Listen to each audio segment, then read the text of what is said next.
नमस्कृत्य नरं चैव नरोत्तमं देवीं सरस्वतीं व्यासं ततो जयमुदीरयेत् मोकं करोति वाचालं पङ्गुं लङ्घयते गिरिं यत्कृपातमहं वन्दे परमानन्दमाधवं यत्कृपातमहं वन्दे परमानन्दमाधवं।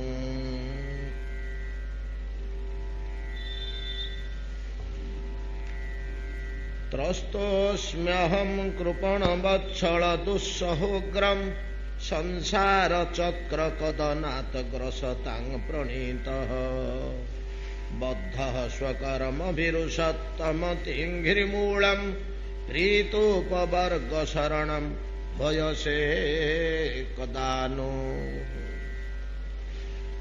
यस्मात् प्रिया प्रियवियोग संयोगजन्म शोकाग्निना सकलयोनिषु दह्यमान दुःखौषधं तदपि दुःखमतं धियाहं भूमन भ्रमामि वद मे तव दास्ययोगम् सोऽयं प्रियस्य सुहृद परदेवताया लीला कथास्तव नृसिंह विरिञ्च गीता अंजस्तितर्म्यनुगृणन गुण विप्रमुकुतो दुर्गाणि ते पदजुगालय हंस संग। श्रील सूत गोस्वामी कहउछन्ति शौनकादि मुनिगण आहा आपण माने समस्ते सिद्ध महात्मा वेदज्ञ भागवत तत्वज्ञ तथा साधन तत्व केवल जान नहीं आचरण मध्य करिअछ समस्ते। प्रह्लादंकर भक्तवर प्रह्लादंकर नृसिंह सम्मुखरे दंडायमान पूर्वक जो स्तव तन्मध्यरे जो सिद्धांत जो पथ निर्णय कर दौरान प्रह्लाद ताहा कि अपूर्व ताहा केते सुगम से पथ ओ केते उच्च कोटीर कल्पना करंतु ये प्रह्लाद स्तवर जो भजन पथ देखे दौरान प्रह्लाद ईश्वर पादमूल को जीवा निमंते जो पथ निर्णय कर दौरान एवं जो सिद्धांत प्रदान कर सत्कथा कहले मुनि ऋषि माने मध्य आचंबित ये पथ एडे मसृण एडे कुसुम कोमल एडे सुखावह एपरी पथ बोधुए आउ कहीं पूर्व निर्णय करना जहा प्रसंग क्रमे प्रह्लाद निर्णय करदे जे प्रभु आपणकर रूप सेते भयंकर नुहे मो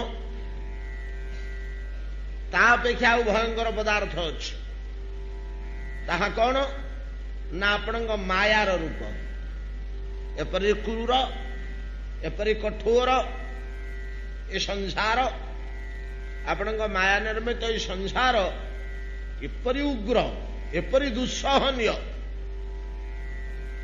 जहाँ वर्णनातीत से भितर तो पड़ी आम घांटी होचु ता भय मत व्याकुल करुच आपण जो विकट रूप शंकुकर्ण उग्रनख नहीं कि उल्लण भ्रुकुटी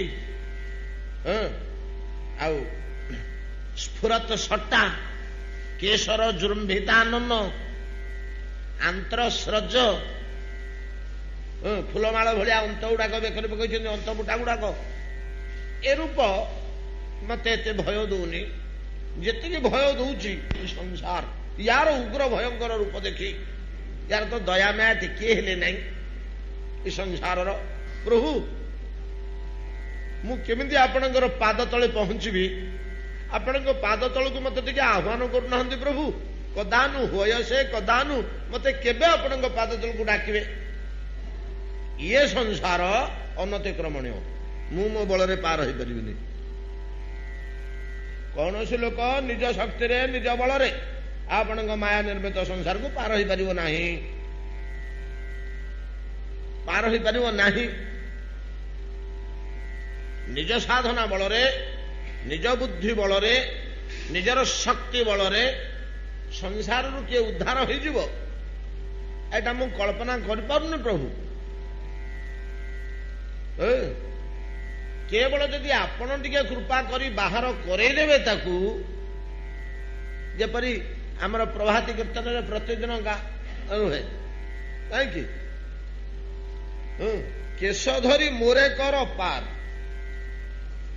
କେଶ ଧରି ବୈଷ୍ଣବ ନମ୍ରତା ତ, ମୋର ଚୁଟି ଧରି ଆପଣ ସେପଟକୁ ଫୋପାଡ଼ି ଦିଅନ୍ତୁ, ପାଣି ଭିତରୁ ବାହାର କରିଦିଅନ୍ତୁ, ସଂସାର ଶାଗ ଭିତରୁ ଚୁଟିଟା ଧରିକି ବାହାର କରିଦିଅନ୍ତୁ। କେଶ ଧରି ମୋରେ କର ପାର।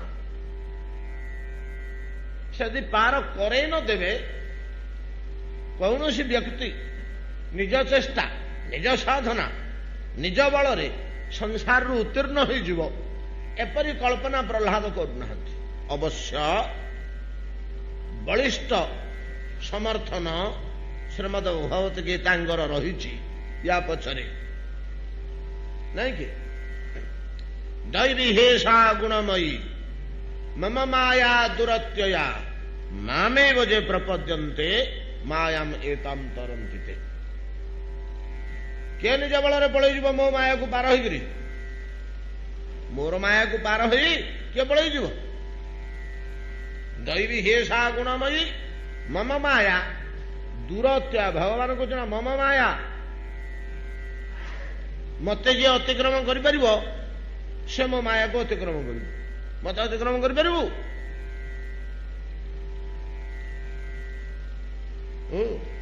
ତେଣୁ ମମ ମାୟା ଦୂରତ୍ୟା। ମୁଁ ଯଦି ଚାହିଁନି କାହାକୁ ଉଦ୍ଧାର କରିବା ପାଇଁ, ମତେ କେହି ଯଦି ବ୍ୟାକୁଳ ଭାବରେ ନିବେଦନ କରେ ଏବଂ ମୁଁ ତାର ବ୍ୟାକୁଳତା ଆଉ ନମ୍ରତାରେ ଖୁସି ହେଇଯାଏ, ମୁଁ ତାକୁ ବାହାର କରିଦେବି। ମାମେବ ଯେ ପ୍ରପଦ୍ୟନ୍ତେ ମାୟାମ ଏତାମ ତରନ୍ତିତେ। ମୋ ଶରଣାପନ୍ନ ହୋଇଗଲେ ମୁଁ କହେ ମାୟା ଛାଡ଼ିଦେ, ରୋକନା, ଆଡ଼େ ହେଇଯିବ, ସେ ଅବସର ଯିବ ପଥରୁ, ସେ ଲୋକ ପଡ଼ି ଆସିବ। ଅତଏବ ପ୍ରଭୁ ନିଜ ବଳରେ ତ କେହି ପାର ହେଇପାରିବେ ନାହିଁ। ଆପଣ ଖାଲି ମତେ ଟିକେ ଡାକନ୍ତୁ, ପ୍ରହ୍ଲାଦ ଆସୁନୁ ମୋ ପାଖକୁ ଟିକେ ଆସୁନୁ, ଏତିକି କହିଲେ ମାୟା ଆଡ଼େଇ ହେଇଯିବ। ମାୟାକୁ ଆପଣ ନିର୍ଦ୍ଦେଶ ଦେବା ଦରକାର ନାହିଁ, ତାକୁ ଛାଡ଼ିଦେବେ ବୋଲି ସେ ବୁଝିପାରିବ। ପ୍ରଭୁ ତାକୁ ଡାକିଲେଣି, ମୁଁ ରୋକିବି? ମୁଁ ରୋକିପାରିବି କି? ଆପଣଙ୍କ ପାଦମୂଳକୁ ମତେ କେବେ ଡକରା ହବ ହେ ପ୍ରଭୁ? ମତେ କେତେବେଳେ ଆପଣ ପ୍ରୀତ,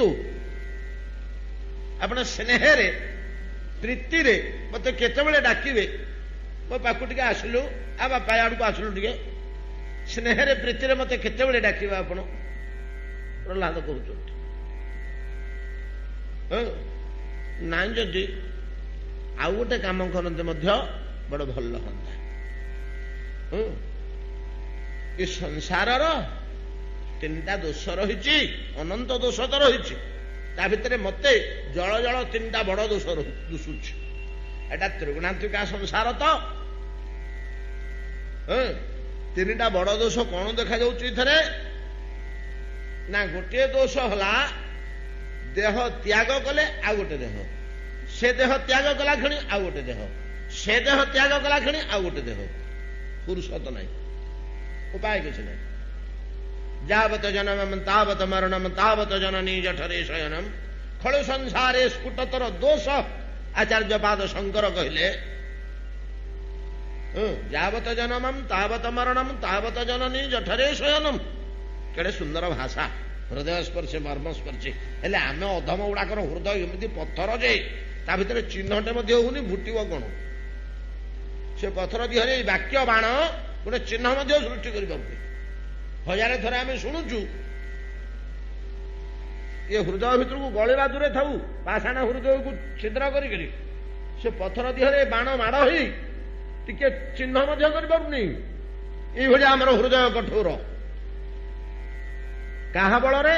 ନା ମାୟାର ଉପଭୋଗ ବଳରେ। ମାୟାକୁ ଭୋଗ କରି କରି କରି କରି କରି ଆମେ ଆମ ପାଷାଣ ତୁଲ୍ୟ ଏମିତି କରିଦେଇଛୁ ହୃଦୟକୁ। ଏ ବାକ୍ୟ କିଛି କାମ କରୁନି। ଏ ମନ୍ତ୍ରବତ ବାକ୍ୟ, ଶତକ୍ଷଣ ବାକ୍ୟ କିଛି କାମ କରୁନି। ଯାବତ ଜନମମ୍ ତାବତ ମରଣମ୍ ତାବତ ଜନନୀ ଜଠରେ ଶୟନମ୍ ଖଳୁ ସଂସାରେ ସ୍ଫୁଟତର ଦୋଷ କଥମିହ ମାନବ ତବ ସଂଶୋଷ। ଖଳୁ ସଂସାରେ ସ୍ଫୁଟତର ଦୋଷ କଥମିହ ମାନବ ତବ ସନ୍ତୋଷ। ନଳିନୀ ଦଳଗତ ଜଳମତି ତରଳମ୍ ତଦବତ ଜୀବନମ୍ ଅତିଶୟ ଚପଳମ୍ କ୍ଷଣମିହ ସଜ୍ଜନ ସଙ୍ଗତିରେକା ଭବତି ଭବାର୍ଣ୍ଣବ ତରଣୀ ନୌକା। ଛାଡ଼ିଦେଲେ ଗୋଟିଏ ପଦରେ। ଟିକିଏ ହେଲେ ତ ସାଧୁସଙ୍ଗ କରେ, ନହେଲେ ବାଟ ନାହିଁ ରେ ଆଉ। ଇଡେ ଲୋକ ଗୁଡାକ ଇଡେ ଚିତ୍କାର କରିକିରି କାହିଁକି କହୁଛନ୍ତି କଣ ଆମେ ତାଙ୍କୁ ପଇସା ଦଉଥିଲୁ? କହିବା ପାଇଁ କଣ ସେ ମଜୁରୀ ନଉଥିଲେ? ତ ଅସାଧାରଣ ମାନବ। ହଜାର ହଜାର ବର୍ଷ ପରେ, ନାଇଁ କି 1200 ବର୍ଷ ହେଇଗଲା, ଭୁଲି ପାରୁନୁ ଆମେ ତାଙ୍କୁ ଜୀବନ୍ତ ଭଳିଆ ହୃଦୟରେ ଧରି ରଖିଛୁ, ନାଇଁ କି ଶଙ୍କରାଚାର୍ଯ୍ୟଙ୍କୁ 1200 ବର୍ଷ ଭିତରେ ଆମେ ଭୁଲିଲୁଣି। ଟିକିଏ ମଳିନ ହୋଇଛି ସେ ବ୍ୟକ୍ତିତ୍ୱ ସମାଜରୁ। ଏଇଭଳିଆ ମହାତ୍ମା ମହାପୁରୁଷ ଗଣ ସେ କାହିଁକି ଏଡେ ଚିତ୍କାର କରି ଆମକୁ କହୁଥିଲେ ମିଛ ଉଡ଼େ? କ୍ଷଣମିହ ସଜ୍ଜନ ସଙ୍ଗତିରେ ଏକା ଭବତି ଭବାର୍ଣ୍ଣବ ତରଣେ ନୌକା। ନଳିନୀ ଦଳଗତ ଜଳମତି ତରଳମ୍। ପଦ୍ମପତ୍ର ଭଳିଆ ଢଳଢଳ ହଉଛି ରେ ଜୀବନ, କେତେବେଳେ ଢଳି ପଡିବ? ଧରି ପକା ତ ହରିଚରଣ। ମୁଁ ତତେ କହୁଛି, ଯେତେବେଳେ ମନେ ପକଉଛି ଧରି ପକା। ଏ ଯୋଉ ବାଣୀ ଆମ ପାଖରେ କିଛି କାମ କରୁନି। ପ୍ରହ୍ଲାଦ ସେଇ କଥା କହୁଛନ୍ତି, ଠିକ ସେଇ ଉକ୍ତି। ପ୍ରଭୁ ଏତାଦୃଶ ସଂସାର ୟାର ତିନିଟା ଦୋଷ। ଯାବତ ଜନମମ୍ ତାବତ ମରଣମ୍ ତାବତ ଜନନୀ ଜଠରେ ଶୟନମ୍। ଦେହ ତ୍ୟାଗ ପରେ ପୁଣି ଦେହ, ଦେହ ତ୍ୟାଗ ପରେ ପୁଣି ଦେହ, ଦେହ ତ୍ୟାଗ ପରେ ପୁଣି ଦେହ। ହଉ, ଦେହଟା ମିଳିଗଲା, ଜନ୍ମ ହେଇଗଲୁ। ତାପରେ କଣ ଆରମ୍ଭ ହେଲା? ଏ ଦେହ ଥିବା ପର୍ଯ୍ୟନ୍ତ ପ୍ରିୟ ବିୟୋଗ, ଅପ୍ରିୟ ସଂଯୋଗ, ନାଇଁ କି? ଯୋଉଗୁଡ଼ିକ ଭଲ ପଦାର୍ଥ ଭଲ ଲାଗୁଛି, ଆମକୁ ସହାୟକ ହୁଅନ୍ତା, ଉପକାର ହୁଅନ୍ତା, ସେଗୁଡ଼ିକ ପଳେଇ ପଳେଇ ଯାଉଛି। ଯୋଉଗୁଡାକ ଆମର ଦରକାର ନାହିଁ, ରୋଗ ବ୍ୟାଧି ଶତ୍ରୁ, ସେଗୁଡ଼ିକ ଆସି ପହଞ୍ଚୁଛନ୍ତି ଆମ ପାଖରେ। ପ୍ରିୟ ବିୟୋଗ, ଅପ୍ରିୟ ସଂଯୋଗ 2 ନମ୍ବର ଦୋଷ। 3 ନମ୍ବର ଦୋଷ ପୁଣି କହୁଛନ୍ତି ସୋହଂ ପ୍ରିୟ ଯସ୍ମାତ୍ ପ୍ରିୟଂ ପ୍ରିୟ। ଯସ୍ମାତ୍ ଯୋଉ ସଂସାରରୁ ଏଗୁଡାକ ଆମକୁ ମିଳୁଛି, ଯସ୍ମାତ୍ ପ୍ରିୟା ପ୍ରିୟ ବିୟୋଗ ସଂଯୋଗ ଜନ୍ମ ଶୋକାଗ୍ନିନା ସକଳ ଯୋନିଷୁ ଦୈହମାନ ଦୁଃଖ ଔଷଧଂ ତଦପି ଦୁଃଖମ ଅତଦଧିଆହଂ। ଆଉ ଗୋଟିଏ ଦୋଷ କଣ? ନା ଦୁଃଖରୁ ଆସିଲେ ତା ପାଇଁ ଯୋଉ ଔଷଧ ବା ଉପାୟ, ସେଇଟା ମଧ୍ୟ ଆଉ ଗୋଟେ ଦୁଃଖ। ଆଲୋଚନା ଆମେ କରୁଥିଲେ ପରା। ପତ୍ନୀ ବେମାରରେ ପଡିଲେ, କି ଖିଆ କି ଶୁଆ କି ଅବସ୍ଥା ସବୁ ତାଙ୍କ ଚିକିତ୍ସା ପାଇଁ କି କଣ କଲୁ ଉପାୟ? କିଛି ପଇସା ଖର୍ଚ୍ଚ ହେଲା, ତା ପାଇଁ ଘର ଖଣ୍ଡିକ ବ୍ୟାଙ୍କରେ ବନ୍ଧା ପକେଇଦେଲୁ। ଆଉ ଗୋଟିଏ ଦୁଃଖ। ଗୋଟିଏ ଦୁଃଖରୁ ଉଦ୍ଧାର ପାଇବା ପାଇଁ, ପତ୍ନୀଙ୍କ ବ୍ୟାଧି ଜନିତ ଦୁଃଖରୁ ଉଦ୍ଧାର ପାଇବା ପାଇଁ ଘର ଖଣ୍ଡିକ ବିକିବାକୁ ପଡିଲା। ଦୁଃଖର ଔଷଧ ଦୁଃଖ, ଦୁଃଖର ଔଷଧ, ଦୁଃଖରୁ ଉଦ୍ଧାର ପାଇବା ପାଇଁ ଯୋଉ ଉପାୟ, ସେ ଆଉ ଗୋଟିଏ ଦୁଃଖ। ସଂସାରର 3ଟା ଦୋଷ ଦେଖାଉଛନ୍ତି। ଅନନ୍ତ ଦୋଷ ରହିଛି, ଅନନ୍ତ ଦୋଷ ରହିଛି। ଭଗବାନଙ୍କର ଅଗଣନ ଗୁଣ ଥିଲେ ମଧ୍ୟ, ଏମିତି ଭଗତ ବାତ୍ସଲ୍ୟ ପ୍ରଭୃତି କେତେ ଗୁଡାକ ମୁଖ୍ୟ ଗୁଣ ବିଚାରକୁ ନିଆଯାଏ। ସଂସାରର ଅନନ୍ତ ଦୋଷ ଥିଲେ ମଧ୍ୟ ସଂସାରଟା ତ କେବଳ ଦୋଷମୟ। ଆଉ 3ଟା ମୁଖ୍ୟ ଗୁଣ ଦେଖାଉଛନ୍ତି ପ୍ରହ୍ଲାଦ। ଗୋଟିଏ ହଉଛି ଦେହ ତ୍ୟାଗ ପରେ ସାଙ୍ଗେ ସାଙ୍ଗେ ଆଉ ଗୋଟେ ଦେହ ହାଜର, ତମର ଇଚ୍ଛା ଥାଉ ବା ନଥାଉ। ଦ୍ୱିତୀୟ ହଉଛି କଣ? ନା ପ୍ରିୟ ବିୟୋଗ, ଅପ୍ରିୟ ସଂଯୋଗ। ତୃତୀୟ ହଉଛି କଣ ନା ଦୁଃଖର ଔଷଧ ଆଉ ଦୁଃଖ, ଦୁଃଖର ଉପାୟ ଦୁଃଖ। ଗୋଟେ ଦୁଃଖରୁ ଉଦ୍ଧାର ପାଇବା ପାଇଁ କି ଯାହା ପ୍ରୟୋଗ କରାଗଲା ସେ ଆଉ ଗୋଟିଏ ଦୁଃଖ। ଦୁଃଖ ଔଷଧମ୍ ଦୁଃଖ ଏବ। ଏତାଦୃଶ ଯେଉଁ ସଂସାର ପ୍ରଭୁ, ଏଥିରୁ ଉଦ୍ଧାର ପାଇବା ପାଇଁ ଯଦି ଆପଣ ଆପଣଙ୍କ ପାଦମୂଳକୁ ଆହ୍ୱାନ ନ କଲେ, ଆରେ ପ୍ରହ୍ଲାଦ କାହିଁ ସେ ଭିତରେ ଘାଣ୍ଟି ହଉଥିଲେ, ମୋ ପାଖକୁ ପଳେଇଆରେ, ଏଠିକି ପଳେଇଆ, ତୋ ପାଇଁ ଜାଗା ରଖିଛି, କେଡେ ଆନନ୍ଦମୟ ସ୍ଥାନ, ଆସୁନୁ, ଭୟ କରୁନା, ପଳେଇଆ ମୋ ପାଖକୁ। ଟିକେ ପ୍ରୀତିରେ ଆପଣ ଡାକିଦେଲେ ଆପେ ମାୟା ଆଡେଇ ହେଇଯିବ, ମୁଁ ପଳେଇବି ପ୍ରଭୁ। ଯେତକ କର୍ମାକର୍ମ ଥିବ ମୋର ଆପଣଙ୍କ ଆହ୍ୱାନରେ ସବୁ ଧୂଳିସାତ ହେଇଯିବ, ତ ଆପଣଙ୍କ ଚରଣ ଅରବିନ୍ଦକୁ ପଳେଇବି। ଯଦି ପ୍ରଭୁ ନ ଡାକୁଛନ୍ତି, ଅନ୍ତତଃ ମତେ ଆପଣଙ୍କର ଦାସ୍ୟ ଯୋଗଟା ଟିକେ ବତେଇ ଦିଅନ୍ତୁ, ଆପଣଙ୍କର ଦାସ୍ୟ ଯୋଗଟା ଟିକେ ମତେ ବତେଇ ଦିଅନ୍ତୁ। ଦାସ୍ୟ ଯୋଗ କଣ? ଆପଣଙ୍କର ଭୃତ୍ୟ କେମିତି ହବାକୁ ହଏ ଆଲୋଚନା କରିସାରିଛେ ଏଇ ଶ୍ଳୋକ ଗୁଡାକ ଆମେ। ମୁଁ ଖାଲି ତାର ସାର ନିର୍ଦ୍ଦେଶଟା କହୁଛି। ଆମେ ବହୁତ ଘାଣଚକଟ କରିଛେ। ସେବା କଣ, ସେବା କିଭଳିଆ ବସ୍ତୁ, ଦାସ କିଏ ହଏ, ଦାସ ଭାବଟା କିଦୃଶ, ପୂର୍ବରୁ ତ ବହୁ ଆଲୋଚନା ହେଇଛି। ଏବେ 2 ଦିନ ତଳେ ଶ୍ଳୋକ ଉପରେ ଆମେ ଆଲୋଚନା କରୁଛେ। ତବ ଦାସ୍ୟ ଯୋଗମ୍ ଅନ୍ତତଃ ବଦମେ, ମତେ ଟିକେ ସେଇଟା ହେଲେ ବତେଇ ଦିଅନ୍ତୁ। ଯଦି ଆପଣଙ୍କର ପାଦ ତଳକୁ ନିଜେ ସ୍ନେହରେ ପ୍ରୀତିରେ ନ ଡାକିବେ, ଯଦି ପ୍ରୀତିରେ ଡାକୁଛନ୍ତି, ଏଟା ତ ଅତି ଉଚ୍ଚ କୋଟିର ଭକ୍ତି ହେଲା, ଭଗବତ କୃପା ହେଲା। ତା ନହେଲେ ତାଠୁ ଟିକେ ଉଣା ଯଦି କୃପା, ଅତି ଅନ୍ତରଙ୍ଗ ହିସାବରେ ଆପଣ ମତେ ଗଣନା କରୁନାହାନ୍ତି, ଆଉ ଟିକେ ଦୂରେଇକି ରଖୁଛନ୍ତି, ଅନ୍ତତଃ ମତେ ଦାସ୍ୟ ଯୋଗଟା ଟିକେ ବତେଇ ଦିଅନ୍ତୁ। ମତେ ଯଦି ସାଥିରେ ନ ନଉଛନ୍ତି, ନାଇଁ କି, ମାଲିକ ଯାଉଛନ୍ତି ବୁଲିବାକୁ ବାହାରକୁ, ଆରେ ତୁ ଆସୁନୁ ସାଙ୍ଗରେ, ଯା ବେଡିଂ ଫେଡିଂ ଠିକ କରେ, ଆଉ କିଏ ଟିକେ ଦେଖା ଚାହାଁ କରିବ, ସେ ମତେ ପାଣି ଫାଣି ଟିକେ କି ଚା ଟିକେ କିଏ ଦବ, ଆସିଲୁ ମୋ ସାଥିରେ ତୁ ଆ। ଇଏ ତ ହେଲା ଅତ୍ୟନ୍ତ ପ୍ରୀତିମୂଳକ ଡାକରା, ପାଖରେ ନବା। ଯଦି ସେତକ ମଧ୍ୟ ନ କଲେ, ଆରେ ତୁ ଯିବୁ କି ରେ, ଆଉ ତୋ ଜାଗା ନାହିଁ ଗାଡିରେ, ଆଚ୍ଛା ତୁ ପଇସା ନେଇ ଯା, ତୁ ଟିକେଟ କରି ଟ୍ରେନରେ ପଳେଇ ଆସିବୁ, ଆମେ ଅମୁକ ଧର୍ମଶାଳାରେ ଅଛୁ, ତୁ ଆସିକି ସେଠି ପହଞ୍ଚିବୁ, ଯା ନେ ପଇସା ନେଇ ଯା, ତୁ ପଳେଇ ଆସିବୁ, ଟିକେଟ କରିବୁ ତ ପଳେଇ ଆସିବୁ। ଆଉ କଣ ହରିଦ୍ୱାର, ଆଉ ସେଠି ଭୋଳାଗିରି ଆଶ୍ରମରେ ଭାଗବତ ସପ୍ତାହ ହଉଛି, ଆଉ ସେଠି ଯାଇକିରି ପହଞ୍ଚିବୁ, ଆଉ ପଚାରି ପଚାରି ପଳେଇଯିବୁ ସେଠିକି ଗଙ୍ଗା କୂଳରେ। ଠିକ ତଦ୍ରୂପ କହୁଛନ୍ତି ପ୍ରଭୁ, ପ୍ରୀତି ସହକାରେ ଯଦି ଆପଣଙ୍କ ପାଦ ତଳକୁ ମତେ ନ ଡାକୁଛନ୍ତି, ସ୍ନେହ ସହକାରେ ଡାକିବାକୁ ଆପଣ କୁଣ୍ଠିତ ହଉଛନ୍ତି, ପ୍ରଭୁ ଅନ୍ତତଃ ଆପଣଙ୍କ ଦାସ୍ୟ ଯୋଗଟା ଟିକେ ବତେଇ ଦିଅନ୍ତୁ। ଟିକଟ ପଇସାଟା ଦେଇ ପକେଇଲେ ମୁଁ ମୋର ପଳେଇବି। ଆଉ ଦାସ୍ୟ ଯୋଗଟି ମତେ ବତେଇ ଦିଅନ୍ତୁ। ଦାସ୍ୟ ଯୋଗଟା ବତେଇଲେ କଣ ହବ ନା, ସେ ଦାସ୍ୟ ଯୋଗ ବଳରେ ଆପଣଙ୍କ ଭୃତ୍ୟ, ମୁଁ କିଛି ଦିନ ତାକୁ ଅଭ୍ୟାସ କରିବି ଠିକ ବସିକିରି, ଆପଣଙ୍କର ଦାସ କେମିତି ହବାକୁ ହୁଏ, ଆପଣଙ୍କ ଭୃତ୍ୟ କେମିତି ହବାକୁ ହୁଏ, କେଉଁ ଆଚରଣ, କେଉଁ ଗୁଣ, କେଉଁ ଲକ୍ଷଣ, କିପରି କଣ କରିବାକୁ ହୁଏ, ଯେତେବେଳେ ମୁଁ ଟିକେ ଆଗେଇ ଯିବି, 5 ଜଣ ଲୋକ ମତେ କହିବେ ଯେ ହଁ ଭଗବାନଙ୍କର ଦାସୁଟିଏ ଇଏ, ମୋ ଭିତରେ ମଧ୍ୟ ସେ ଭାବ ଆସିବ, ତୁ କିଏ ରେ, ପ୍ରହ୍ଲାଦ, ପ୍ରହ୍ଲାଦ ବୋଲି ତୁ ଚିହ୍ନିଲେ, ପିଲା ତୁ କିଏ ରେ, କିନ୍ତୁ ମହାପ୍ରଭୁଙ୍କୁ ପଚରା ହେଲା ତୁ କିଏ ରେ, ସେ କଣ ଉତ୍ତର ଦେଲେ, ଗୋପୀ ଭର୍ତୁ ପଦ କମଳ ଦାସ ଦାସାନୁଦାସ। ଏଇଟା ଆମର ପ୍ରକୃତ ପରିଚୟ। ଆମର ପ୍ରକୃତ ପରିଚୟ କଣ?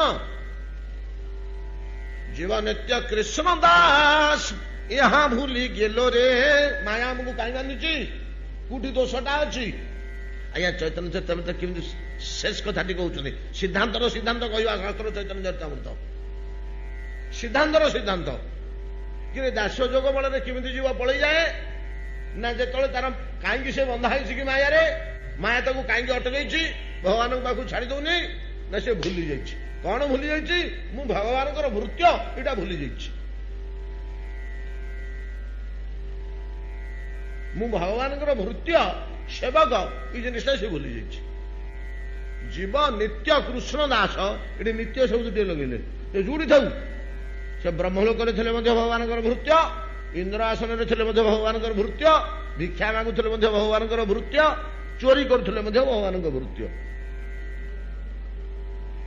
जीव नित्य कृष्ण दास खाली कृष्ण दास नुहे नित्य अर्थ तो कौन समय अभगत हो पार ना नित्य शब्द एमती गोटे मुहूर्त ना जो मुहूर्त से दास नुहे एक कथा नुहे सब से दास किंतु सेटा से भूली जाइए आम गोटे गल्प अनेक समय करूँ गोटे गल्प अनेक समय आलोचना करूँ अलंकार विमंडित शिशु राजपुत्र को डकायत दल नहीं गले आडा स्थल को जिते से पुत्र बड़ है से भूली जाइए प्रकृत राजपुत्र कौन सी मुहूर्त कहुपर कि तू राजपुत्र नुह से नित्य राजपुत्र नहीं कि किंतु से भूली जाइए मु राजपुत्र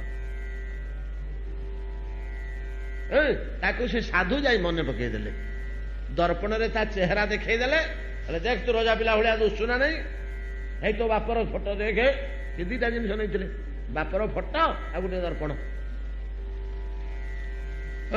देखे तो चेहरा देखिलु तो मुह डकायतर मुह भाया दुशी कि दल में जिते लोक अच्छा नहीं तो किशोर कुमार राजकुमार ते किशोर अरण्य भितर सुंदर परिवेश खाई पी निश्चंदर बढ़ी कौन तन दुशी देव शिशु तुल्य नहीं कि देखीदेला अरे ये डकायत गुड़ाक विकट मुख कार नाकरू फाड़े नहीं कार गोटे ओठ होलिकी रही छिंडिकी कार तीन टा कटा दागा अच्छी मुहरे एटा विकट रूप होती मो मुह केड़े सुंदर दुशी तू गुड़ाकर कार पुओ भाया तोर चेहरा अच्छी ना ना फटोटी बाहर कले ये लोकटा देखिलु राजा फोटो वैश्य राजा किरीट मुकुट पिंधिक तू या रूप या भाया तो चेहरा दुशी ना नहीं ना हाँ आज्ञा हाँ आज्ञा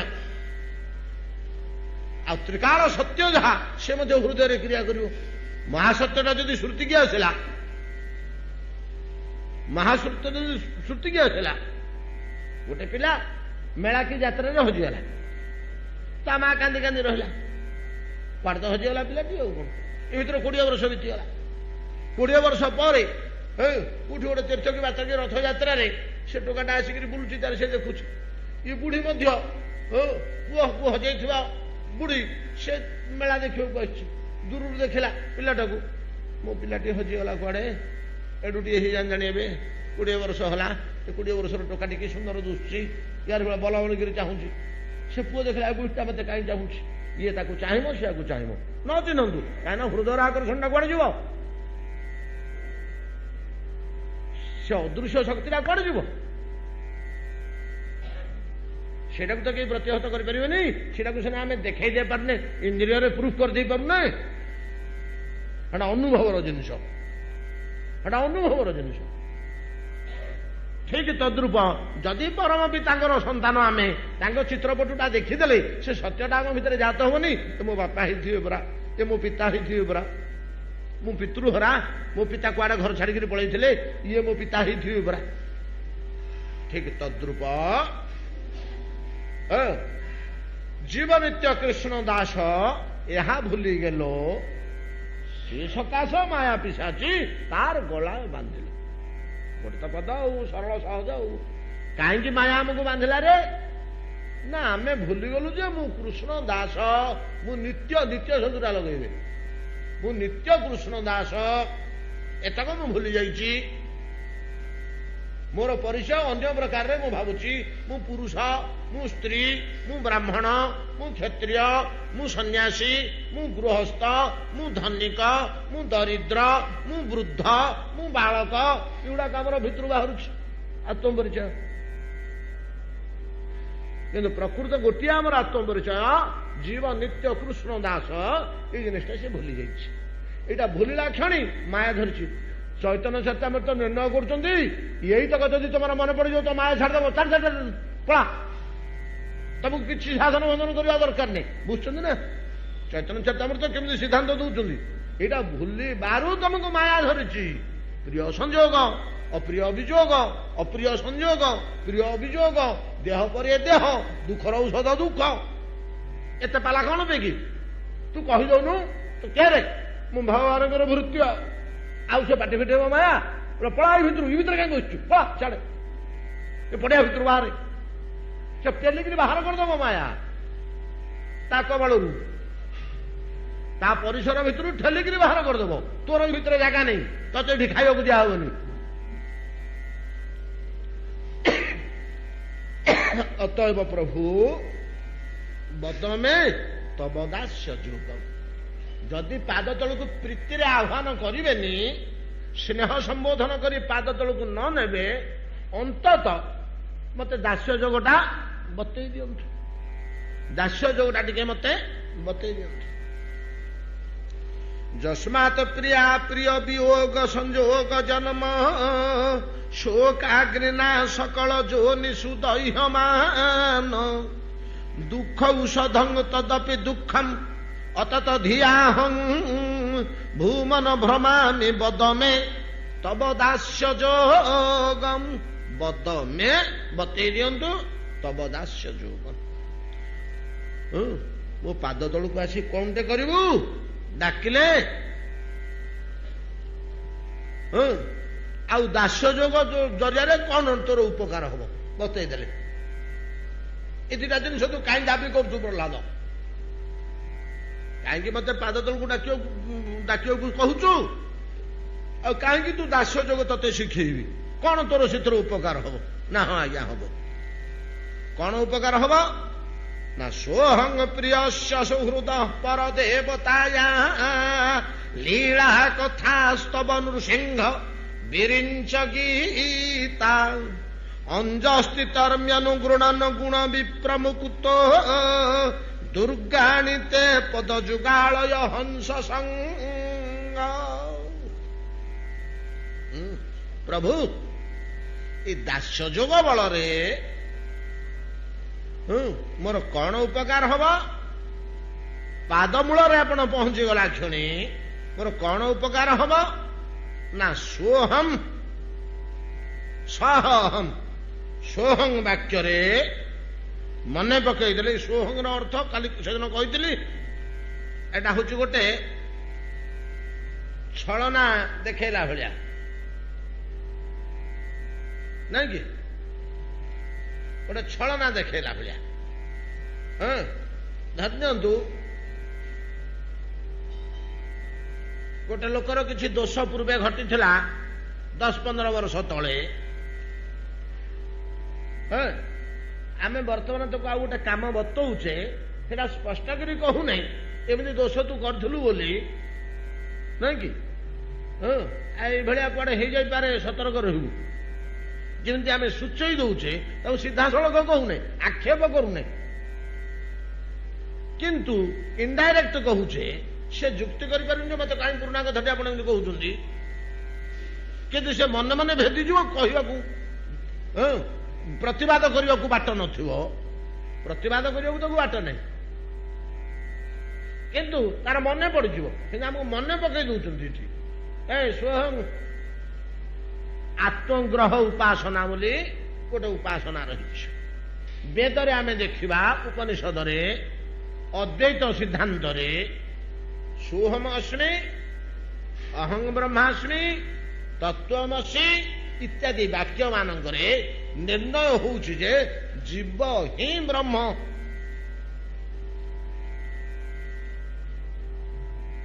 ନାଇଁ କି? ଆଉ କିଛି ଅଲଗା ରହୁନି ଏ ବାକ୍ୟରେ। ଜୀବ ହିଁ ବ୍ରହ୍ମ। ଦ୍ୱୈତବାଦ କହିଲେ ହଁ ଠିକ, ଜୀବ ହିଁ ବ୍ରହ୍ମ, କିନ୍ତୁ ଏତିକିରେ କଥା ସରିଗଲାନି। ବାକ୍ୟ ମାନଙ୍କର କେତେକ ନିରପେକ୍ଷ ବାକ୍ୟ ଓ କେତେକ ସାପେକ୍ଷକ ବାକ୍ୟ ଅଛି। ବାକ୍ୟ ମାନଙ୍କ ଭିତରେ ସାପେକ୍ଷିକ ବାକ୍ୟ, ନିରପେକ୍ଷ ବାକ୍ୟ। ଯଦି ବାକ୍ୟ ଅନ୍ୟ କୌଣସି ଲକ୍ଷଣକୁ ଅପେକ୍ଷା କରୁଛି ତାହେଲେ ତାହା ହେଲା ସାପେକ୍ଷିକ। ଯଦି ବାକ୍ୟ ଅନ୍ୟ କୌଣସି ସିଦ୍ଧାନ୍ତକୁ ବା ଲକ୍ଷଣକୁ ଅପେକ୍ଷା କରୁନି ତାହେଲେ ତାହା ନିରପେକ୍ଷ ବାକ୍ୟ। ବେଦର ବାକ୍ୟକୁ ଅର୍ଥ କରିବାକୁ ହେଲେ ଆମ ଇଚ୍ଛା ଅନୁସାରେ ଆମେ କରିପାରିବୁନି, ତା ପାଇଁ ନିୟମ ବନ୍ଧା। କାହିଁକି? କୋର୍ଟରେ ଯୋଉ ବିଚାର କରୁଛନ୍ତି ଜଜ୍, ତାଙ୍କର କଣ ବିବେକ ନାହିଁ କି? ସେ ତ ଏ ଦଳର ସେ ଦଳର କଥା ବିଷୟରେ ଗୋଟେ ନିଷ୍ପତ୍ତି ଦେଇ ଦିଅନ୍ତେ। ତାଙ୍କୁ ତ ଭଗବାନ ବିବେକ ଦେଇଛନ୍ତି, ବୁଦ୍ଧି ଦେଇଛନ୍ତି, ବିଚାର ଶକ୍ତି ଦେଇଛନ୍ତି। ଯିଏ ହେଲେ ଲୋକ ନ୍ୟାୟ ଅନ୍ୟାୟଟା ବାରି ଦେଇପାରିବ। ସିଆଡେ ଆଇନ ବୋଲିକିରି ଗୋଟେ ସିଆରପିସି ବୋଲିକିରି କାହିଁକି ବନ୍ଧା ହେଇ ରହିଛି? କୌଣସି ଗାଇଡର ଯେମିତି ବନ୍ଧା, ବେଦର ବାକ୍ୟକୁ ଅର୍ଥ କରିବା ପାଇଁ ଗାଇଡରେ ବନ୍ଧା। ତମେ ଇଚ୍ଛା ଅନୁସାରେ ଅର୍ଥ କରିପାରିବନି। କାହିଁକି ନା ବେଦର ତାତ୍ପର୍ଯ୍ୟ ଓ ଭାବ ଏପରି ବ୍ୟାପକ, ଏପରି ବିସ୍ତୃତ ଯେ ମନୁଷ୍ୟର ବୁଦ୍ଧି ସୀମିତ ହୋଇଥିବାରୁ ତାକୁ କେତେକ କଟକଣା ଭିତରେ ରହି ଅର୍ଥ କରିବାକୁ ହବ। ସେଇ କଟକଣା ଭିତରେ ଯୋଉ ରହି ଅର୍ଥ କରିବାକୁ ହବ, ସେ ଶାସ୍ତ୍ର ଖଣ୍ଡିକର ନାଁ ହେଲା ନିରୁକ୍ତ, ନେତରାଙ୍ଗ ଉକ୍ତ। ଏଇଟା ହିଁ ବେଦରେ କୁହାହଉଛି ନିରୁକ୍ତ। ନିରୁକ୍ତରେ ଯୋଉ ନିୟମ ଦିଆହେଇଛି, ତମେ ସେ ନିୟମ ଅନୁସାରେ ବାକ୍ୟଟାକୁ ଅର୍ଥ କରିବ ନା। ଆଉ ହେଲେ କଣ ଆଜ୍ଞା ଜୀବଟା ବ୍ରହ୍ମ ନୁହେଁ? ନା ହଁ ଜୀବଟା ବ୍ରହ୍ମ। କିଏ ମନା କରୁଛି? ଜୀବଟା ବ୍ରହ୍ମ, କିନ୍ତୁ ଏତିକିରେ ବାକ୍ୟ ସରିଗଲାନି। ଆଉ ତେବେ କଣ? ସମୁଦ୍ରରୁ ଗିଲାସେ ପାଣି ଆଣିଲେ, କି ବାଲ୍ଟିଏ ପାଣି ଆଣିଲେ, ବାଲ୍ଟିକ ପାଣି ଥୁଆ ହେଇଛି, ଏଟା କଣ ସମୁଦ୍ର ପାଣି ନୁହେଁ? ଏଟା ସମୁଦ୍ର ପାଣି ନା ନାହିଁ? ଆମେ ତ ବାଲ୍ଟିଏ ନେଇକିରି ଆସିଛେ ସମୁଦ୍ରରୁ, ଏଟା ସମୁଦ୍ର ଜଳ କି ନାହିଁ? ଗଙ୍ଗାରୁ ପାଣି ବାଲ୍ଟିଏ ଧରିକିରି ଆସିଛେ, ଏଟା ଗଙ୍ଗା ଜଳ କି ନାହିଁ? ଆମେ ଘରେ ରଖୁଛୁ ତ ବୋତଲରେ, ଏଟା ଗଙ୍ଗା ଜଳ କି ନାହିଁ? କିନ୍ତୁ ପ୍ରବହିତା ଗଙ୍ଗା ତ ନୁହଁ ନା ପ୍ରବାହିତ ଗଙ୍ଗା। ପ୍ରବାହିତ ଗଙ୍ଗାରେ ତ ଗୋଟେ ଶବ ପଡ଼ିଲେ ଭାସି ଯାଉଛି, ପାଣି ଅପବିତ୍ର ହେଇଯାଉନି। ତମର ବୋତଲରେ ଯଦି ଅସର ପାଟେ ପଡ଼ିକିରି ପଚିଗଲା, ସେ ପାଣି ତମେ ଆଉ ଓಂ ବିଷ୍ଣୁ କରି ମୁହଁରେ ଦବ କି?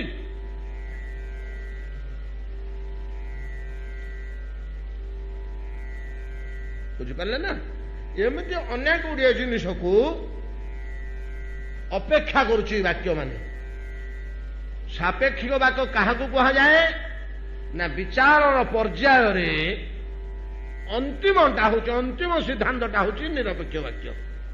ସବୁ ଯେମିତି ଆମେ ଛାଣି ଛାଣି ଛାଣି ଛାଣି ଶେଷ ଛଣାଟା ଯଦି ଆଉ ଛାଣିବାକୁ ଅଛି, ତମମାନେ ଯୋଉ ଘରେ କେରୋସିନ ତେଲ ଡିବି ଜଳଉଛ, ସେଗୁଡା ଏଡେ ପଥର ବୁନ୍ଦା କେରୋସିନ ଗୁଡାକ ନାଇଁ କି? ପଥର ଫଟେଇକିରି ତମେ ଡିବି ଜଳଉଛ, ସେ ଏଡେ ପଥର ବାହାରୁଛି। ସେ ପଥରକୁ ଚୂରା ହଉଛି, ତା ଦେହରୁ ମାଟି ଅଂଶ ବାହାର କରାହଉଛି, ତା ଦେହରୁ କାଦୁଅ ଅଂଶ ରହୁଛି। ସେ କାଦୁଅକୁ କେତେ ଥର ଚିପୁଡ଼ିଲା ପରେ, ସଫା କଲା ପରେ ଡିଜେଲ, ତାକୁ ଆଉ ସଫା କଲେ କେରୋସିନ ଅଏଲ, ତାକୁ ଆଉ ସଫା କଲେ ହ୍ୱାଇଟ୍ କେରୋସିନ ଅଏଲ, ତାକୁ ଆଉ ସଫା କଲେ ପେଟ୍ରୋଲ, ତାକୁ ଆଉ ସଫା କଲେ ଫୁଏଲ ଏରୋପ୍ଲେନର। ଏରୋପ୍ଲେନର ଫୁଏଲ ପରେ ଆଉ ତାକୁ ସଫା କରାହଉନି। ବର୍ତ୍ତମାନ ଆମର ଛଣା ଭିତରେ ସେତିକି। ସେଇଟା ହେଲା ତାର ଅନ୍ତିମ ଅବସ୍ଥା। ସେମିତି ବାକ୍ୟ ମାନଙ୍କରେ ବିଚାର କରା ହେଇଯାଉଛି, ଯୋଉଟା ଅନ୍ତିମ ବାକ୍ୟ ନିରୁକ୍ତାନୁସାରେ, ସେଇଟା କେବଳ ନିରପେକ୍ଷ ବାକ୍ୟ। ମଝିରୁ ଆମେ ଗୋଟେ ବାକ୍ୟ ବାହାର କଲେ ସେ ତ ଅପେକ୍ଷା କରୁଛି ଆଗାମୀ ବାକ୍ୟ ମାନଙ୍କୁ। ତେଣୁ ସ୍ୱହଂ ଶବ୍ଦରେ ବେଦ ତ ମିଛ କହିବେନି, ବେଦ ବାକ୍ୟ ତ ମିଥ୍ୟା ପ୍ରଶ୍ନ ଉଠୁନି। ସ୍ୱହଂ ଶବ୍ଦରେ, ତତ୍ତ୍ୱମସୀ ଶବ୍ଦରେ, ଅହଂ ବ୍ରହ୍ମାସୀ ଶବ୍ଦରେ ଜୀବ ଈଶ୍ୱର ସତ, କିନ୍ତୁ ସମ୍ପୂର୍ଣ୍ଣ ଈଶ୍ୱର ନୁହେଁ। ନା ସମ୍ପୂର୍ଣ୍ଣ ଈଶ୍ୱର? ଆମେ ଦାରୁ ବିଗ୍ରହଙ୍କୁ ଟେକି ଆଣିବା ଦରକାର ନାହିଁ। ଏବେ ଖାଲି ପଡିଛି ରତ୍ନ ସିଂହାସନ, ଆମ ଭିତରୁ କିଏ ଜଣେ ଯାଇ ବସୁତ ସେଠି? କିଏ କହୁଛି ମୁଁ ଈଶ୍ୱର?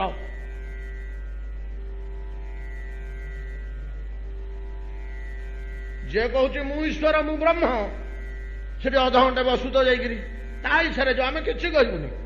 ଆମେ ଯଦି ହାତ ଯୋଡ଼ିକି ଠିଆ ହେଇଥିବୁ, ମଣିମା ମଣିମା ଡାକ ପକଉଥିବୁ, ଖାଲି ଯାଇକିରି ଟିକେ ବସି ପଡୁଥିବ ସେଠି। ଏବେ ଖାଲି ଅଛି ଆଜ୍ଞା, ଓହ୍ଲେଇବାକୁ ପଡିବନି। ଜୀବ ବ୍ରହ୍ମ ଠିକ। କିପରି ବ୍ରହ୍ମ ଆମକୁ ସେଟାକୁ ବିଚାର କରିବାକୁ ହବ ନା। ଆଉ ମୁଁ ବ୍ରହ୍ମ ବୋଲି କହିଲେ ହେଇଯିବ? ଈଶ୍ୱର ବିଶ୍ୱସ୍ରଷ୍ଟା ବିଶ୍ୱନିୟନ୍ତା, ବିଶ୍ୱପାଳକ, ବିଶ୍ୱବିଧାତା, ଆଉ କିଛି ନହନ୍ତୁ, ତାଙ୍କର ଆଉ କୋଉ ଗୁଣ ଆମେ ଜାଣୁ ଜାଣୁ ଏ ଗୁଣ ତ ଜାଣିଛେ। ଆମେ ଆମ ପରିବାର ନିୟନ୍ତ୍ରଣ କରିପାରୁନୁ, ଆମ ଗାଁ ଟିକେ ନିୟନ୍ତ୍ରଣ କରିପାରୁନୁ, ଆମ ଅନୁଷ୍ଠାନ ଟିକେ ନିୟନ୍ତ୍ରଣ କରିପାରୁନୁ, ନାଇଁ କି?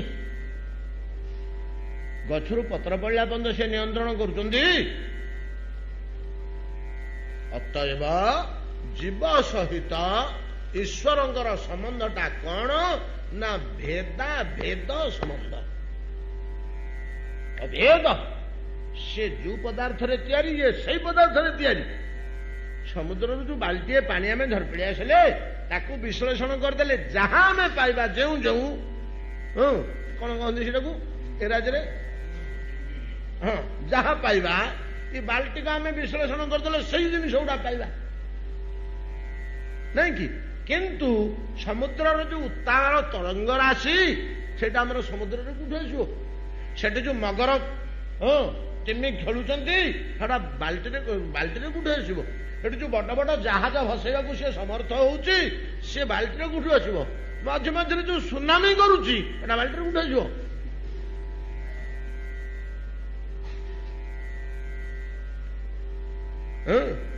କାହିଁକି ଏଇଟା ପ୍ରଭେଦ ରହୁଛି? ବହୁତ ପ୍ରଭେଦ ତ ଅଛି, ସେଇଟା ଆମେ ଛାଡ଼ିଦେବା। ଗୋଟିଏ ଡିଫରେନ୍ସ ତ ଆମେ ବୁଝିପାରିବା, ସେଇଟା ବ୍ରହ୍ମ ବ୍ୟାପକ। ସେ ବ୍ରହ୍ମ ବ୍ୟାପକ। ଏଇ ଅନୁସାରେ ଆମେ ମଧ୍ୟ ଅନୁଭବ କରିପାରିବା ଯେ ହଁ, ମୁଁ ମଧ୍ୟ ବ୍ୟାପକ, ମୁଁ ବ୍ୟାପକର ଅଂଶ ଭାବରେ ବ୍ୟାପକ। ମୋର ମୂଳ ସିଏ, ମୁଁ ତାର ଅଂଶ, ନାଇଁ କି? ମମୈବାଂଶ ଜୀବଲୋକେ ଜୀବଭୂତା ସନାତନ, ନାଇଁ କି? ମୁଁ ବୋଲି ଯୋଉ ଜିନିଷଟା ହଉଛି, ସେଟା ହଉଛି ଅଂଶ। ଏତଦ୍ ବ୍ୟତୀତ ପୂର୍ଣ୍ଣ ପୁରୁଷ ଆମ ଭିତରେ ମଧ୍ୟ ଅଛନ୍ତି। ପରମାତ୍ମା ଜୀବାତ୍ମା ଯୋଡ଼େ ଅଛି ବୋଲି କୁହାହଉଛି ତ। ପୂର୍ଣ୍ଣ ପୁରୁଷ ମଧ୍ୟ ଅଛନ୍ତି। ହେଲେ ଯଦି ପୂର୍ଣ୍ଣ ପୁରୁଷ ମୋ ଭିତରେ ଅଛନ୍ତି, ମୁଁ କିନ୍ତୁ ପୂର୍ଣ୍ଣ ପୁରୁଷ ହେଲି। ଯାହା ହଉ, ଆମେ ଆଉ ସେଗୁଡାକ ଉପରେ ବେଶୀ ଆଲୋଚନା କରିବାନି। ଇତ୍ୟାଦି ଯୋଉ ସୋହଂ ପ୍ରଭୃତି ବାକ୍ୟ ଏଠି ସୂଚାଇ ଦଉଛନ୍ତି ପ୍ରହ୍ଲାଦ, ଯେ ସୋହଂ ଦ୍ୱାରା ଏ ସଂସାରରୁ ଅତିକ୍ରମ ହେଇ ହବ ନାହିଁ। ହେ ପ୍ରଭୁ, ସଂସାର ଅତିକ୍ରମ ହବନି ନା? ହେଇପାରେ, କାଁ ଭାଁ ହଏ। କାହିଁକି ସମସ୍ତଙ୍କର କାହିଁ ହଏନି ରେ ପ୍ରହ୍ଲାଦ? ପଥୁଟା କଠିନ ଆଜ୍ଞା, ଖଡଗଧାର ତୁଲ୍ୟ। ଜ୍ଞାନ ପନ୍ଥ କୃପାଣ କି ଧାରା, ପରତ ଖଗେଶନ ହୋଇ ନାହିଁ ପାରା।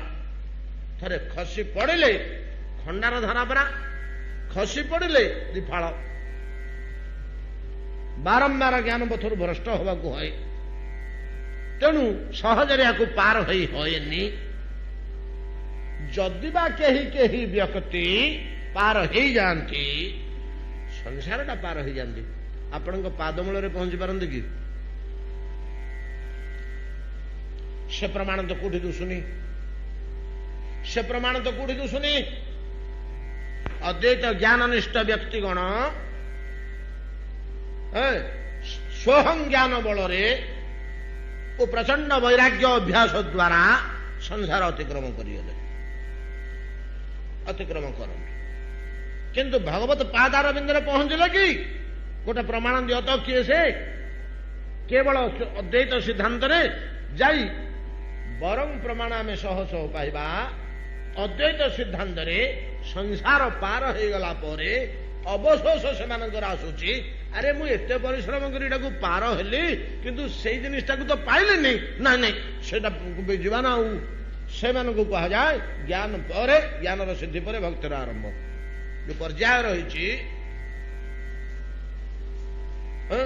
ଅତଏବ ଏ ତ ଗଲା ସୋହଂ ଉପର କଥା। सोहं प्रियस्य सुहृदः परदेवताया लीला कथा स्तव नृसिंह विरिञ्च गीता अंजस्थितर्म्यनुगृणन गुण विप्रमुक्त दुर्गाणीते पद जुगालय हंस संग। हंसटा अलग जिनिस, आमर भितर नहीं। खाली आमको सियाड़ को दिगला आम शुद्ध द्वैतवादी बोली अद्वैतवाद उपरे आम जमी निराकरण करी आम मतर प्रतिष्ठा करूँ एटा हूँ कर्तव्य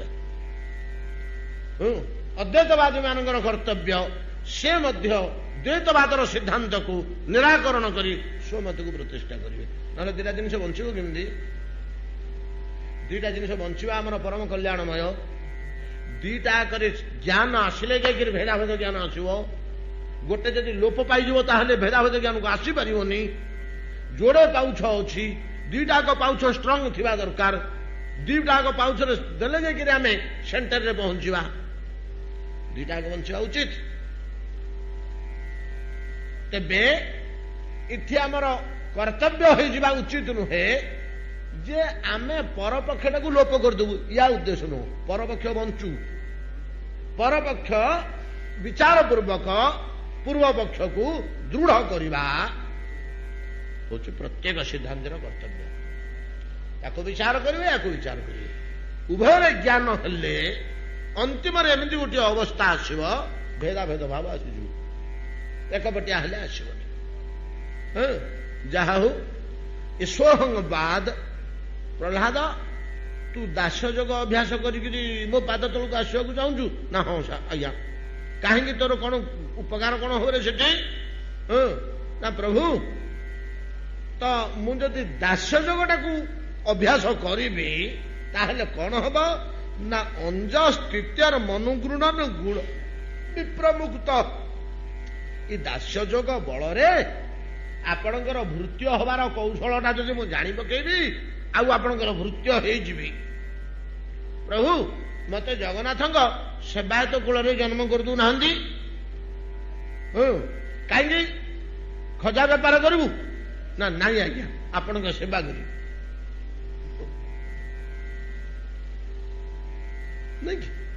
गोटे पूर्व वाक्य नदेले कटा दृढ़ हम कि सेपाटा दरकार आलोचना कले प्रभु आपणकर सेवा करेंगे मत से कौशल टिके शिखई दिंतु या द्वारा कौन फायदा हम रे ना अंज स्थितर्मी अंज अनायासरे स्थितर्मी तरीजीवी ये जो संसार कथा कहते प्रभु दोषयुक्त त्रिदोषयुक्त जो संसार आपण दास्य जोगटा को जब मैं अभ्यास करदेवी अंज अंज अनायासरे कौन से कष्ट न थी तितरमी तरीजीवी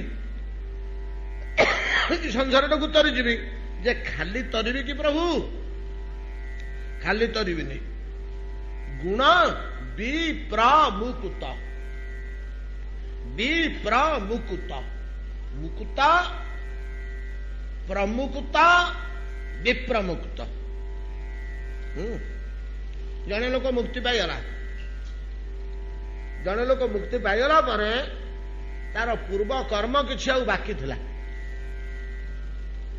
मुक्ति ही गला पूर्व कर्म किसी बाकी थिला हाटा 4 वर्ष खंडे आउ तार भोग हम से 4 वर्ष से संसार में भोग ना ना नहीं जो 4 वर्ष से भोग से 4 वर्ष भितर सी आउ जी कर्म कर भविष्य को सीटा निष्काम हो गला तो मुक्त हो गला जे कौन बुझीपार ना मुक्त हो तार कर्म गुड़ाक प्रभाव रही तेणु आ भविष्य ये 4 वर्ष भर जोड़ा कर भोगा हेनी कि पूर्वे जोड़ा कर स्टक रही जाइए से तो भोग 4 वर्ष लगे ये 4 वर्ष पीरियड टाक कौन कहुए कहूना जीवन मुक्त अवस्था ये 4 वर्ष कहुए जीवन मुक्त अवस्था जीवटा मुक्ति पाइबा पर मुक्ति पाइबा अर्ह जिते होगला सेतिक बेलू जी तार पूर्व कर्म किसी बाकी अच्छी तो अलबत भोग करने को हम तेणु से जिते दिन भोग कर संसार में कर्मफल पूर्व कर्मफल भोग कर पीरियडटा जीवन मुक्त अवस्था से पीरियड भितर जो जो कर्म गला से संचय को जीवनी नहीं कि बुझेनी ସେଗୁଡ଼ାକ ଆଉ ସଞ୍ଚୟକୁ ଯିବନି। ହେଲେ ମୁକ୍ତି ପାଇଲେ ମଧ୍ୟ ସଂସାରରେ ରହିଲା, କର୍ମ ସରିଗଲା। କର୍ମ ସରିଗଲା, କର୍ମ ସରିଗଲା ପରେ ସେ ଏ ସଂସାର, କାହିଁକିନା ସଂସାରଟା କର୍ମ ବହୁଳ, ଏ କର୍ମ ପ୍ରଧାନ, ବହୁଳ ନୁହଁ, କର୍ମ ପ୍ରଧାନ। କର୍ମ ନ ରହିଲେ ଏଠିକି ଆସିବନି। ଯାହାର କର୍ମ ନାହିଁ ଭୋଗ କରିବାକୁ ସେଠିକି ଆସିବନି। ତେଣୁ କର୍ମ ଭୋଗ ହେଇଗଲା। କର୍ମ ଭୋଗ ହେଇଗଲା ପରେ ସଂସାରରୁ ପଳେଇଲା ସୁଖ ଶରୀରକୁ। ତପଲୋକ, ଜନଲୋକ, ମହଲୋକ କୋଉଠି ହେଲେ ରହିବ। କର୍ମଟା ସିନା ଏଠି ଭୋଗ ହେଇଗଲା, ତାର ସଂସ୍କାର ରହିଛି ତ।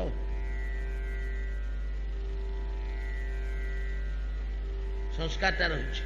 ସଂସ୍କାରଟା କେମିତି ଦୂର ହବ ନା ସେ ଲୋକମାନଙ୍କରେ ସ୍ୱର୍ଗ ନୁହଁ, ସ୍ୱର୍ଗଟା ମଧ୍ୟ କର୍ମର ସମ୍ବନ୍ଧ। ସ୍ୱର୍ଗ ଉପରକୁ ସେ ଯିବ। ଜୀବନ ମୁକ୍ତ ପୁରୁଷ କର୍ମଫଳ ଭୋଗ ସରିଗଲା ପରେ ସ୍ୱର୍ଗଠୁ ଉର୍ଦ୍ଧ୍ୱକୁ ପଳେଇବ। ତପଲୋକ, ଜନଲୋକ, ମହଲୋକ, ବ୍ରହ୍ମଲୋକ ଇତ୍ୟାଦି କି ସେଇଠି ସାଧୁ ସଙ୍ଗରେ ମୁନି ଋଷିମାନଙ୍କ ସହିତ ବସି ସତ୍ସଙ୍ଗ ଦ୍ୱାରା ସଂସ୍କାର ବଦଳିଯିବ। ସଂସ୍କାର ବଦଳିଗଲେ ସେ ହେଇଯିବ ଶୁଦ୍ଧ ମୁକ୍ତ। ଆଉ ତାର ନା କର୍ମଫଳ ବାକି ଅଛି, ନା ଆଉ ସଂସ୍କାର ବାକି ଅଛି। ଯଦି ଏଇଟାକୁ ଏଇ ପ୍ରକାର ଭାବରେ ଭାବନ୍ତୁ, ଜଣେ ଲୋକ ମୁକ୍ତି ପାଇଗଲେ ମଧ୍ୟ କର୍ମ ରହୁଛି, କର୍ମ ବହୁ ହୋଇସାରିଲା ମଧ୍ୟ ସଂସ୍କାର ରହୁଛି। ଯାହାର କର୍ମ ବି ସରିଲା, ସଂସ୍କାର ମଧ୍ୟ ସରିଲା, ସେ ହେଲା କଣ ନା ଗୁଣ ବିପ୍ରମୁକ୍ତ। ମୁକ୍ତ, ପ୍ରମୁକ୍ତ, ବିଶେଷ ପ୍ରମୁକ୍ତ। ବୁଝିପାରିଲେ ତ? ଅତଏବ ପ୍ରଭୁ ଆପଣଙ୍କ ଦାସ ଯୋଗର ଏମିତି ଗୋଟେ ପ୍ରଭାବ ଅଛି ଯେ ଆପଣଙ୍କ ଦାସ ଯୋଗର ଇଥରେ ଏକାବେଳକେ କର୍ମ କ୍ଷୟ ହଉଥିବ, ତା ସାଥିରେ ସାଥିରେ ସଂସ୍କାର କ୍ଷୟ ହଉଥିବ। କାହିଁକି ନା ଦାସ ଯୋଗରେ ସତ୍ସଙ୍ଗ କରିବାକୁ ବାଧ୍ୟ। ଦାସ ଯୋଗରେ ଆପଣ ସତ୍ସଙ୍ଗ କରିବାକୁ ବାଧ୍ୟ ନା, ସେଇଟା ତ ତାର ମୁଖ୍ୟ ଅଂଶ, ଅଙ୍ଗ। ଅତଏବ ସିଆଡେ ସଂସ୍କାର ମଧ୍ୟ ସରୁଛି, ଇଆଡେ କର୍ମଫଳ ମଧ୍ୟ ସରୁଛି। ଏଠି ଦରି ବୋହିକିରି ଘର ଝାଡୁ କରିକିରି କର୍ମଫଳ ଭୋଗ ହଉଛି, ସରୁଛି। ଆଉ ସାଧୁ ସଙ୍ଗ ହେବା ଯୋଗୁଁ ସଂସ୍କାର ମଧ୍ୟ ସରୁଛି। ତେଣୁ ଆପଣଙ୍କ ଦାସ ଯୋଗ ଦ୍ୱାରା ଜୀବର କର୍ମ ସରିବା ସଙ୍ଗେ ସଙ୍ଗେ ସଂସ୍କାର ମଧ୍ୟ ସରିଯିବା ଫଳରେ ଆପଣଙ୍କ ଦାସ ଯୋଗ ପ୍ରଭାବରେ ଗୁଣ ବିପ୍ରମୁକ୍ତ ଅବସ୍ଥାରେ ମୁଁ ଆପଣଙ୍କ ପାଦ ତଳେ ଯାଇକିରି ଆପେ ପହଞ୍ଚିବି। ମତେ ଦାସ ଯୋଗଟା ଟିକେ ବତେଇ ଦିଅନ୍ତୁ, କଣଟା କରିବୁ ଯାଇକିରି ପାଦ ତଳେ? ପାଦ ପାଖରେ ମୋର ଯାଇ ତୋର କଣ କାମ ଅଛି କହ? ନା ପ୍ରଭୁ କାଲି କହିବୁ। ଆଜି ଆଉ କହିପାରିବିନି, ବିଚାରିକିରି କାଲି। ସମୟ ହେଇଗଲାଣି ବେଶୀ ବିଳମ୍ବିତ। ଆସନ୍ତାକାଲି ଭଗବାନଙ୍କ ପାଦ ତଳକୁ ଯିବ ଯାଇ କଣ କରିବ ପ୍ରହ୍ଲାଦ ବତଉଛନ୍ତି, କାଲି ଆଲୋଚନା କରିବା। ଏତିକିରେ ଆଜି ଭାଗବତ ବିଶ୍ରାମ କରୁ।